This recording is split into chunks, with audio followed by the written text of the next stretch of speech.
föstudagsþáttinn sem við tökum upp að þessu sinni hérna í Pakkhúsinu í innbænum á Akureyri og við erum í Akureyrarvöku stemmingu í þessum þætti enda Akureyrarvaka framundan og ýmislegt tilheyrandi.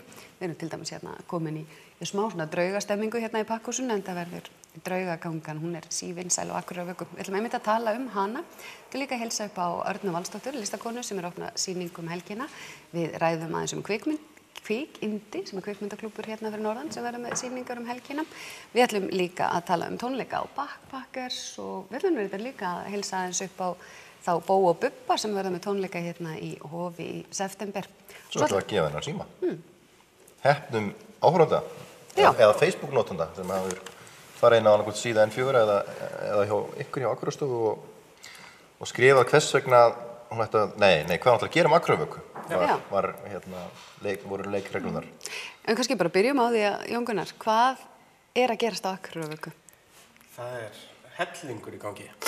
Þetta eru svona hátt í 100 viðburðir, þannig að það erfitt að telja þá alla upp, en þetta alls konar, það almenning fyrir almenning. Þetta tónlist, leiklist, lautaferð, vísindi, það allt í gangi. Þeir sem ekki þekkja til Akureyrarvöku, þetta eins konar menningarnótt á Akureyri? Já, það það. Þetta hófst náttúrulega þannig að þetta var svona eins og lítil menningarnótt hérna á Akureyri og árið 2003 þá hófst þessi eiginlega Akureyrarvaka sem að þá afmæli Akureyrarkaupstaðar.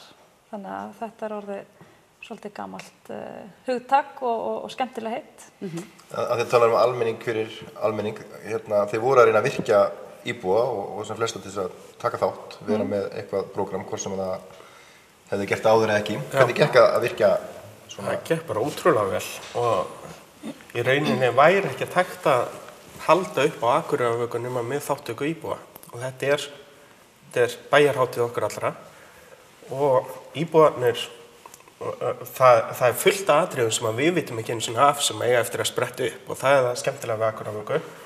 En svo líka alveg fullt af fólki sem búið að hafa samband og við höfum hjálpað þeim svona að finna hugmyndunum farveg og setja það á rétta stæði. En segjum hvað kannski, Kristín Sóli, förum yfir þessuna allara helstu viðburði þó það sé nú alltaf kannski óþægilegt að fara að draga eitt fram en ekki annað, en byrjum kannski draugavakan í kvöld, það ekki föstudagskvöld? Já, svona áður en að hún hefst, þá náttúrulega setjum við Akureyrarvökuna í listigarðinum í Rökkuróni sem verður ægilega rómantískur í tilefni kvöldsins og helgarinnar og í kjölfarið þá erum við með draugavökuna og hún verður, þetta eru 70 sjálfboðaliðar sem eru draugar þannig að þetta verður alveg rosalega flott og við erum með náttúrulega líka eins og sinfóníuhljómsveitin býður fólki að syngja með sér í kvöld í Hofi þannig að það líka svolítið óvenjulegt og alveg í takt við þema, það allir geta komið og sungið og prófa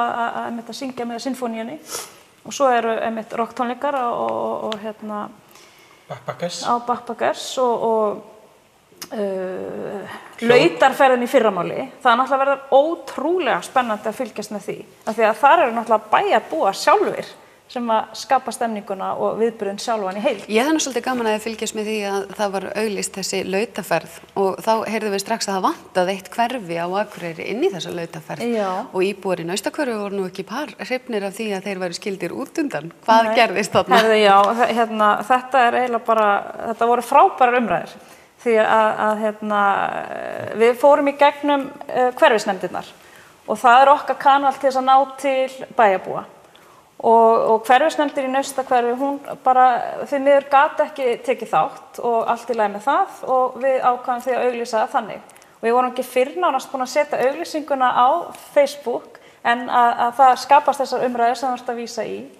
Og það verður til þess að það bara áhugasamur hópur bæjarbúa í Naustakverfi sem tók sér saman og það verður lautarferð í hverju einasta hverfi á Akureyrinni sjálfri. Og í rauninni þá finnst mér tilgangur náð. Fólk orðið svolítið spennt fyrir þessu og maður heyrir þetta já ég ætla nú að baka brauð og fara með og það svona aðeins að hugsa þetta og svo veit ég mitt líka að í kvöld mér segja allar gatan í nágrenni við það sem ég bý að halda götugrill Já. Þannig að það bara, bæjarbúar eru yndislegir.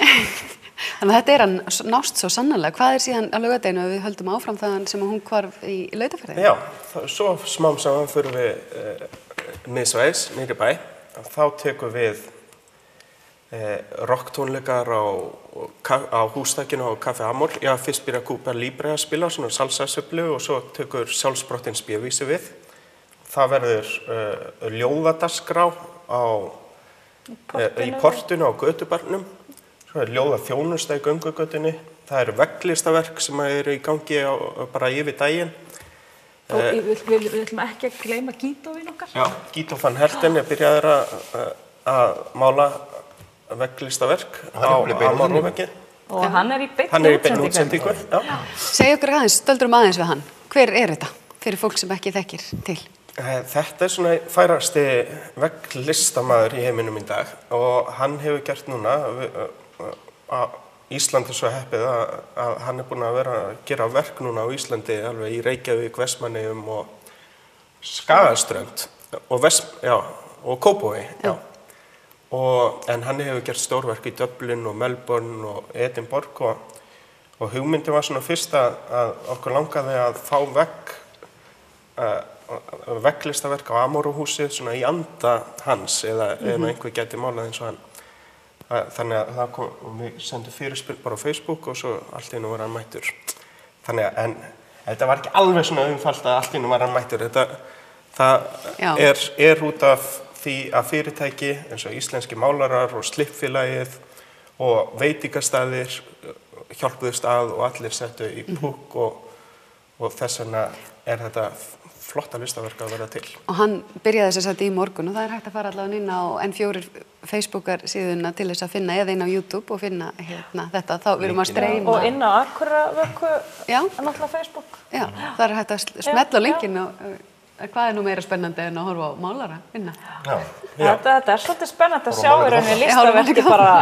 Og sko, við segjum ekki núna hvaða listaverk það en þetta eitthvað tengt Akureyri. Já. Þannig að smám saman yfir helgina þá... Þið viti hvað það tegna? Já.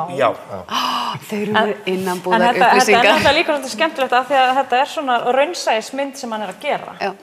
Þannig að það verður gaman líka... Við finnum allavega fyrir því að bæjarbúar eru gríðarlega spenntir yfir þessu máli og eru bara, hvenær byrjar hann? Já, við finnum það öll fyrir því. Já. En svo koma 9 önnur veglistaverk. Það eru 8 listaverk í Gilinu og 1 á Fornbókabúðinni. Þannig að það að mála bæinn rauðan eða mála bæinn með listaverkum, það mun gerast núna á næstu 2 dögum. Svo það stóra karnevalið sem á Laugardagskvöldinu. Stóra hnallþóran okkar. Já, hnallþóran okkar í ár karnevalið. En að því að við erum að detta út í tíma, þá langar mig að fá friðarkertinu. Þeir eru með 2 þjálfhljómsveitir á karnevalinu, ekki? Jú, það er rosalega góð hljómsveit sem heitir Mafama sem byrjar sem bluesbræður og Amabadama. Amadadama og Mafama. Já. Þetta er frábært. Ég er orðinn góður. Mjög fært. Nei, ég var svo hrifinn að þetta var slökkva á flugeldunum. Það er engin flugeldar, heldur friðarvaka. Við hvetjum alla bæjarbúa til þess að kaupa kerti. 500 krónur kostar kertið. Allur ágóðinn fer beint til stríðsfórnarlamba eða sem sagt læknasamtaka í Palestínu sem eru að hjálpa stríðsfórnarlömbum og markmiðið að setja 1000 kerti upp kirkjutröppurnar klukkan 11 annað kvöld. Og þetta sameinar Akureyringa. Akureyringar eru Íslendingar, Íslendingar eru jarðarbúar og við stöndum saman, sýnum samhug og samkennd og með þessu átaki. Þetta er frábært átaki og einmitt eitthvað sem allir ætti að taka þátt í. Fylla kirkjutröppurnar af friði. Líka þessi bara svakalig sýn ef það tekst. Já, nákvæmlega. Hvar kaupum maður kerti? Kertin verða seld yfir daginn og kvöldið í tjaldi þarna í Gilinu. Þannig að síðan hægt að fara bara inn á visitakureyri.is eða Facebook-síðu Akureyrarstofu eða Akureyrarvöku og kynna sér alla dagskrána frá A til Ö. Við erum náttúrulega hvergi nærri hægt að tala Akureyrarvöku í þessum þætti. Og kannski gaman að segja að það er bein útsending á Rás 2 frá tónleikunum fyrir þá sem ekki geta komið. Nákvæmlega. Skjóta að ef að þetta tekst 1000 kerti, að þá verður kannski svolítið erfitt með pósana, þannig að hvetja fólk til þess að vera bara með 500 krónur í laus. Ljómandi. Ljómandi. Þetta var áfram með þetta smástund. Takk fyrir komuna og þá ætlum við að tala meira Akureyrarvöku og draga út vinningshafa sem eignast hérna Samsung Galaxy S5 síma sem getur jafnvel notað á Akureyrarvöku.